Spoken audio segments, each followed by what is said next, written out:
नमस्कार, आप देख रहे हैं खबर आलोक। देशभक्ति, विकास और जन भागीदारी का संदेश देने वाली प्रधानमंत्री नरेंद्र मोदी के मासिक रेडियो कार्यक्रम मन की बात का सामूहिक श्रवण रविवार को भिलाई के शंकराचार्य कॉलेज में आयोजित किया गया। भारतीय जनता पार्टी भिलाई द्वारा आयोजित इस कार्यक्रम में प्रदेश भाजपा के संगठन महामंत्री पवन साय, संभागीय प्रभारी जगन्नाथ पाणिग्राही, वरिष्ठ भाजपा पदाधिकारी, कार्यकर्ता और बड़ी संख्या में आम नागरिक मौजूद रहे।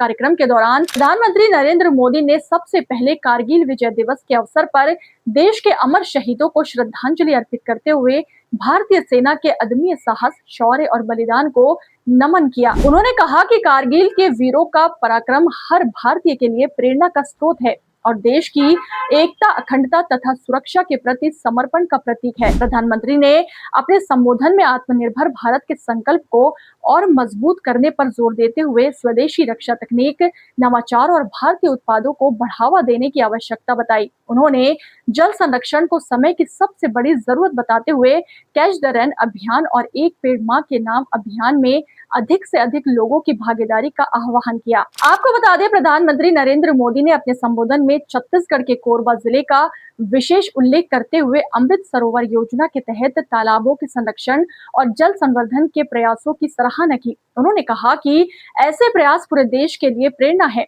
और स्थानीय स्तर पर जन भागीदारी से बड़े बदलाव संभव है। इसके साथ ही प्रधानमंत्री ने देश के युवाओं की वैज्ञानिक उपलब्धियों, अंतर्राष्ट्रीय ओलंपियाड में भारतीय छात्रों की सफलता, खिलाड़ियों के शानदार प्रदर्शन, खादी और हस्तशिल्प के प्रचार प्रसार तथा पर्यावरण संरक्षण जैसे विषयों पर भी विस्तार से अपने विचार साझा किए। उन्होंने देशवासियों से प्लास्टिक मुक्त भारत के संकल्प को मजबूत करने और आगामी हर घर तिरंगा अभियान में पूरे उत्साह के साथ भाग लेने की अपील की। प्रधानमंत्री ने आगामी गणेश उत्सव के अवसर पर देश की मिट्टी से बनी स्वदेशी श्री गणेश प्रतिमाओं की पूजा करने का भी आग्रह किया, ताकि स्थानीय कारीगरों को प्रोत्साहन मिले और पर्यावरण संरक्षण का संदेश भी समाज तक पहुंचे।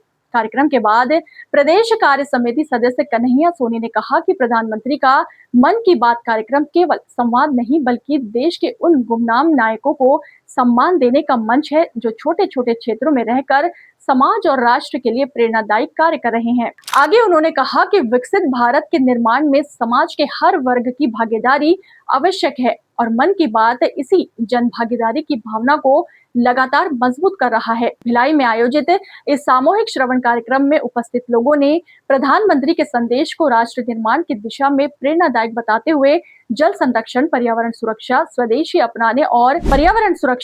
अपनाने और राष्ट्र हित से जुड़े अभियानों में सक्रिय भागीदारी का संकल्प भी लिया। खबरें आगे और भी आप बने रहे खबर आलोक के साथ। नमस्कार।